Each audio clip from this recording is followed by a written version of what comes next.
लेकिन वो नहीं जानता है कि उसकी चमत्कार बहुत करीब है। हालेलुया। वो जब बैठा है, ये चेलों ने जा रहे हैं, यीशु मसीह के साथ जा रहे हैं, उनको नहीं पता अरे चमत्कार जो आशीष मेरे करीब है, मेरे पास है, उनको नहीं पता। वो तो ऐसे ही पता नहीं कौन से ख्याल में बैठा होगा, लेकिन क्या डे था उस इंसान के लिए, क्या दिन था उस अंधे व्यक्ति के लिए। उसके करीब चमत्कार है, उसके पास चमत्कार है, और वो चमत्कार इसलिए हुआ क्योंकि चेलों ने उसका शुरुआत कर दिया। और खास करके अगर मैं कहूं भाई, ये जो टाइम पीरियड है आज के समय में, ये चमत्कार तो पता नहीं कहाँ कहीं छिप गया है। कलीसियाओं में ना चमत्कार, ना कोई, ना कुछ, ऐसे सूखा सूखा। पता है आज क्यों विश्वासी लोग अच्छे विश्वास में नहीं रह पा रहे? उसका कारण है पास्टर्स लोग।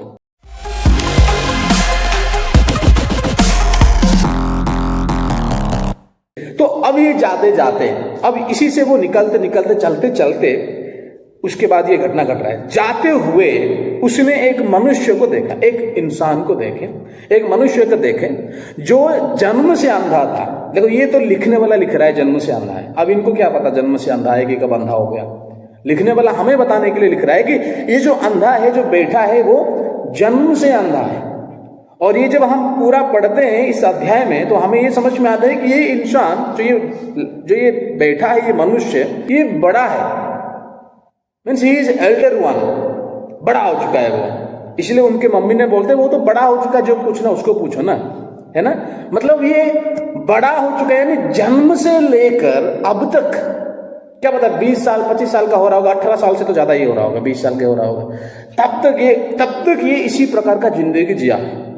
और शायद उनके जीवन में कोई उम्मीद ही नहीं बची होगी कि और कुछ हो सकता है मेरे लाइफ में, क्योंकि जन्म से है। हाँ, बीच में कोई एक्सीडेंटली होता तो शायद कुछ हो जाता। इसके जीवन में कोई उम्मीद भी नहीं होगी कि मेरे जीवन में कभी एक ऐसा डे आएगा जहां पे मैं देख सकता हूं। शायद कभी सपने में भी नहीं सोचा होगा ये बंदा। अब यीशु मसीह और उनके चेले जा रहे हैं उनके करीब। जब इस चीज हम देख रहे हैं तो हमें समझ में आ रहा है क्या होने वाला है। अब तो एक बंदा, लड़का बैठा है जो जन्म से अंधा है, और उनके जीवन में कोई ऐसा उम्मीद ही नहीं है, क्योंकि हम जानते वो जन्म से है तो उम्मीद ही नहीं कि कुछ हो सकता है। वो बैठा है, पता नहीं कौन सी ख्याल से बैठा होगा, या फिर भीख मांगने बैठा होगा, वो बैठा हुआ। लेकिन यीशु मसीह ने देखा, पता नहीं यीशु मसीह ने देखा। देखने के बाद देखो दूसरी आयत में हम जो देख रहे हैं, उसके चेलों ने उससे पूछा। किससे पूछा? यीशु से पूछा।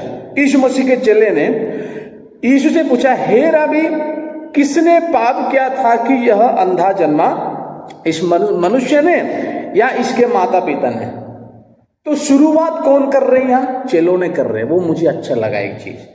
यीशु ने देखा, लेकिन यीशु ने सीधा जाके यीशु मसीह को पकड़ के मिट्टी ऐसा गूंद के लगा दिया, फिर जाओ सिलों में धो जाओ। नहीं, यीशु मसीह देखे तो है, समझ में आ गया यीशु मसीह की अच्छा ये अंधा बैठा है, लेकिन यीशु मसीह शुरुआत नहीं कर रहे हैं। यहां पे चेलों ने शुरुआत कर रहे हैं उस इंसान के बारे में। चेलों ने उस इंसान के बारे में जाके यीशु को बोल रहे हैं कि एक ऐसा क्यों जन्मा है। तो इस इंसान के बारे में बात करने का जो चीज है वो चेलों से शुरुआत हुआ, यीशु ने शुरुआत नहीं की। शायद अगर चेलों ने शुरुआत नहीं करते तो शायद यीशु मसीह उसको चंगा करते, नहीं करते, वो बात की सोचने वाली बात है। लेकिन शुरुआत यहाँ पे चेलों ने की, और फिर उसके रिप्लाई में यीशु मसीह उनको कह रहे हैं, बात कर रहे हैं, और बात करते करते यीशु मसीह ने उनको चंगा भी कर रहे हैं। Hallelujah, praise the Lord. तो ये चीज थोड़ा मैं सोच रहा था, अगर चेलों ने शुरुआत नहीं किए होते, इस इंसान के बारे में पूछे नहीं होते, इंसान के बारे में यीशु मसीह से बात किए नहीं होते, तो क्या यीशु मसीह करते? तो मुझे और एक इमेज और एक घटना मुझे यीशु मसीह के जीवन में से याद आया। वो है, हम जहाँ पे यीशु मसीह 5000 लोगों को खाना खिलाए, और वहाँ पे भी अगर हम अच्छी तरीके से पढ़ेंगे, हम पढ़ेंगे नहीं, अगर हम पढ़ेंगे, यीशु मसीह अपने चेलों को लेके एक सुनसान जगहों में चले गए थे। उसके पीछे पीछे सारे भारी भीड़ चला गया यीशु मसीह के पीछे, और चले गए तो यीशु मसीह देखा, उनके ऊपर तरस खाया, प्रचार करना शुरू कर दिया। प्रचार के शाम हो गया, वचन में लिखा है कि शाम ढल गया, दिन ढल गया।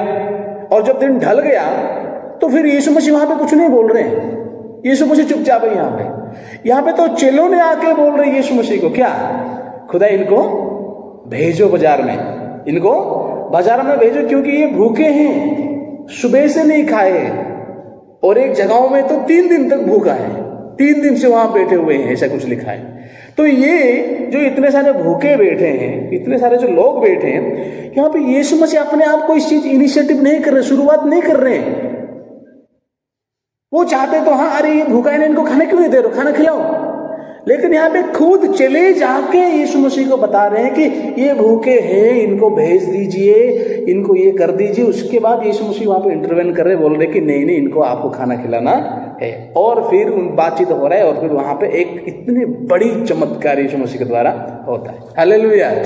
तो क्यों ऐसा है?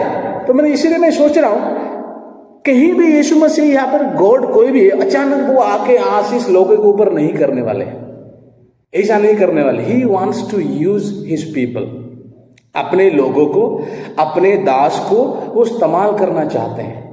अपने दास के जरिए, अपने लोगों के जरिए वो लोगों के जीवन में आशीष देना चाहते हैं। ही वॉन्ट्स टू यूज अस, हमें वो इस्तेमाल करना चाहते हैं, वो हमें हमारे द्वारा वो करना चाहते हैं। He wants we to take initiative. Milan sir शुरू करे या फिर ग्रेसम सर शुरू करो, क्रिस्ट सर शुरू करो, मैं आशीष करूंगा, लेकिन शुरू आप करो, क्योंकि he wants to create a atmosphere through you. आपके जरिए, अगर आपके जरिए कुछ चमत्कार हो गया तो वो जिसमें चमत्कार हुआ वो तो आपको कभी भूलेंगे नहीं, और वो आपको जो रेस्पेक्ट देंगे, जो मानेंगे, दैट ही नोस। सो अपने आप वो क्रेडिट लेना नहीं चाहते, वही करेंगे चमत्कार, वही करेंगे, लेकिन किसी के कहने पे वो करते हैं। तो ये दोनों कहानी में, और ऐसे बहुत सारे कहानी आपको मिल सकता है, बहुत सारे कहानी। अगर हम पुराना नियम में जाएंगे, मूसा की कहानी आप देख लो। मूसा को बोले लाठी उठाओ, लाठी मारो, लाठी उठाओ, पत्थर में जाके मारो। ही इज यूजिंग मूसा को वो इस्तेमाल कर रहे हैं, और लोग डर रहे हैं मूसा को, मूसा मूसा मूसा मूसा मूसा को देख के वो डर रहे हैं। Why? Because God is doing the miracles through Musa. Hindi में मूसा बोलते हैं, उड़िया में मौसा है इसलिए मैं मूसा मूसा बोल रहा, ठीक है। मूसा बोले मूसा। तो यहाँ पे इंसान को गॉड यूज कर रहे हैं चमत्कार करने के लिए। तो वही चीज हम यहाँ पे यूहन्ना 9 अध्याय में देख सकते हैं। चेलों ने शुरुआत किए कि एक इंसान के जीवन में चमत्कार होने के लिए, और वो जो कन्वर्सेशन चेलों के बीच में, चेलों और यीशु मसीह के बीच में हो रहा है, वो जाके एक इतनी बड़ी चमत्कार में बदल जाता है कि एक इंसान जो कभी नहीं सोचा था कि मेरे जीवन में कभी ऐसे हो सकता है। मैं तो नहीं मानता कि ये अंधा व्यक्ति कभी भी सपने में थोड़ी समय के लिए भी सोचा होगा कि क्या मैं देख सकता हूं, लेकिन वो नहीं जानता है कि उसकी चमत्कार बहुत करीब है। हालेलुया। वो जब बैठा है, ये चेलों ने जा रहे हैं, यीशु मसीह के साथ जा रहे हैं, उनको नहीं पता, अरे चमत्कार जो आशीष मेरे करीब है, मेरे पास है, उनको नहीं पता। वो तो ऐसे ही पता नहीं कौन सी ख्याल में बैठा होगा, लेकिन क्या डे था उस इंसान के लिए, क्या दिन था उस अंधे व्यक्ति के लिए। उसके करीब चमत्कार है, उसके पास चमत्कार है, और वो चमत्कार इसलिए हुआ क्योंकि चेलों ने उसका शुरुआत कर दिया। शायद यीशु मसीह ने तो वैसे चले जाते, यीशु मसीह वो तो वैसे उनका दिमाग में, अब क्योंकि वो गरम गरम करके छोड़ दी इधर साधु के लोग, उनके दिमाग में बहुत सारी चीज चल रहा है, वो शायद वैसे ही चले जाते। लेकिन चेलों ने जो इंटरवेंस किए यीशु मसीह को, बात किए, तो फिर उनका डाइवर्ट हो गया होगा। फिर सिखाते सिखाते एक वो conversation turned into a great miracle, and that became a great blessing for that particular person. Hallelujah. तो ये 2024 में भी हम, परमेश्वर चाहते हैं कि हम, कई सारे ऐसे लोग हैं, कई सारे ऐसे परिवार हैं, कई सारे ऐसे लोग हैं जिनमें अभी भी इस उजाले, अभी भी इस चमत्कार की जरूरी है, अभी भी इस आशीष की जरूरी है 2024 में। और खास करके अगर मैं कहूं भाई, ये जो टाइम पीरियड है आज के समय में, ये चमत्कार तो पता नहीं कहाँ कहीं छिप गया है।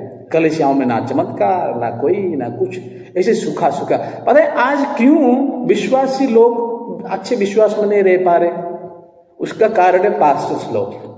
पास्टर अलग नामीधारी हो गए, मतलब उनको क्या करना है, प्रचार करो, काम खत्म, जाओ, जो मिलता है ले लो, और फिर कुछ नहीं। क्या कौन सी कलीसिया में चमत्कार हो रहा है? एक दो जो बड़े बड़े प्रचारक हैं, जो बड़े बड़े हैं, बस वही कर दे कुछ। और जो जितने भी, आपके गांव की बात बताओ, मेरे गांव की बात बताओ, छोटी छोटी कलीसिया की बात आप बताओ, कहाँ चमत्कार हो रहा है? क्या चमत्कार? एक मलेरिया बुखार हो रहा है, उसको प्रार्थना करके चमत्कार, वो नहीं हो सकता हमसे। वो भी हो रहा है तो मेडिकल जाओ, यहाँ जाओ, यहाँ जाओ।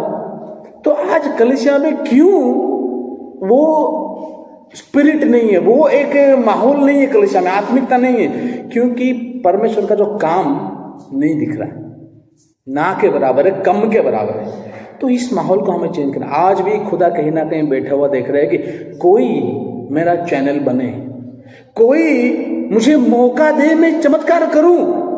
वो तो चमत्कार करने के लिए बैठा हुआ है। आपको मालूम है क्यों खुदा ने सामुएल को, जब छोटा ही था उनसे बात कर रहे थे, छोटा ही था ना, छोटा लड़का ही था, फिर भी खुदा को रहा नहीं जा रहा, बोला सामुएल, वो पता नहीं उसको समझ में नहीं रहा कौन बुला रहा है, जाके एली को बोला आपने मुझे बुलाया क्या? एली ने बोला नहीं मैंने नहीं बुलाया, जाओ सो जाओ। फिर से जाकर सो रहे। खुदा ने फिर से छोटे बच्चे को डिस्टर्ब कर रहे, क्यों? और कोई नहीं था, और कोई नहीं था क्या? नहीं था, और कोई नहीं था कि कोई लायक नहीं था कि खुदा उनसे बात कर सकते। तो सामुएल जब छोटा ही था ना, उनसे ही परमेश्वर बात करना शुरू किया। क्योंकि अगर आप उस पैसेज को अच्छी तरीके से पढ़ोगे, उसमें लिखा है कि उसमें वो इजराइल, पूरे के पूरे इजराइल लोग परमेश्वर से भटक गए थे, और वो लोग परमेश्वर को छोड़ के दूसरे देवताओं को पूजा करना शुरू कर चुके थे। इसलिए सामुएल के बाद एक ऐसा हो रहा है, सामुएल उनको बोल रहा है आप वापस आ जाओ, नहीं तो परमेश्वर आपको इस अमालेकाइट से नहीं बचाने वाले। और वो अमालेकाइट के दास थे उस समय, क्योंकि वो गुनाह कर रहे थे, पाप किए थे, तो परमेश्वर उनको उनके हाथों में सौंप दिए थे। लेकिन जब ये वापस आ रहे हैं, फिर परमेश्वर उनके ऊपर काम करना शुरू कर रहे हैं। तो God always is searching somebody to be a channel to bring blessing, his blessing on this world. और वो चाहते रोज, वो खुद ढूंढते हैं कौन है जिनके जरिए में काम करो, कौन है जिनके जरिए में कहीं लोगों के जीवन में चमत्कार करो, लेकिन मिल ही नहीं रहे ना। ऐसा कोई लायक नहीं मिल रहा, ऐसा कोई काबिल बंदा नहीं मिल रहा जिनको खुदा इस्तेमाल करे और दुनिया में सही यूज करे उनके लिए। वो सीधा ऐसे टपक पड़ के वो चमत्कार करना नहीं चाहते।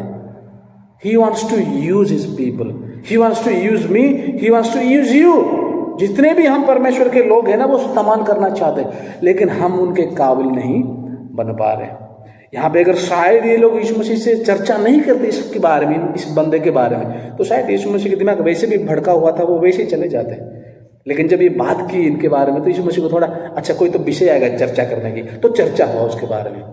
यीशु मसीह उनको चर्चा करते करते at the end what a great blessing उसके जीवन में आ रहा है। वो बंदा कभी नहीं सोचा होगा, लेकिन दैट ए ग्रेट ब्लेसिंग। तो ये 2024 में हम चैनल ऑफ ब्लेसिंग बन सकते हैं। बहुत सारे परिवारों के लिए, बहुत सारे लोगों के लिए हम एक परमेश्वर का एक चैनल बन सकते हैं, परमेश्वर का एक इंस्ट्रूमेंट बन सकते हैं उस महान काम को इस जगत में लाने के लिए। लेकिन उसके लिए हमें क्या करना पड़ेगा? तैयारी करना पड़ेगा, उतना लायक हमें बनना पड़ेगा ताकि खुदा हमें यूज करे। और we have to take initiative. हमें इंतजार थोड़ी करना है कि खुदा उनके जीवन में क्यों नहीं कर रहा। बोलो ना, उनके लिए प्रार्थना करो ना, दुआ करो ना, इंटरसीड करो ना, उनके लिए प्रार्थना करो ना, तब वो करेंगे। हमें देखना नहीं है कब क्यों नहीं हो रहा, क्यों नहीं। We have to take initiative. हमें उनको लेके यीशु मसीह के पास जाना है, उनके बारे में बताना है, प्रार्थना करना है, तब जाके वो चमत्कार यीशु मसीह उनके जीवन में करेंगे।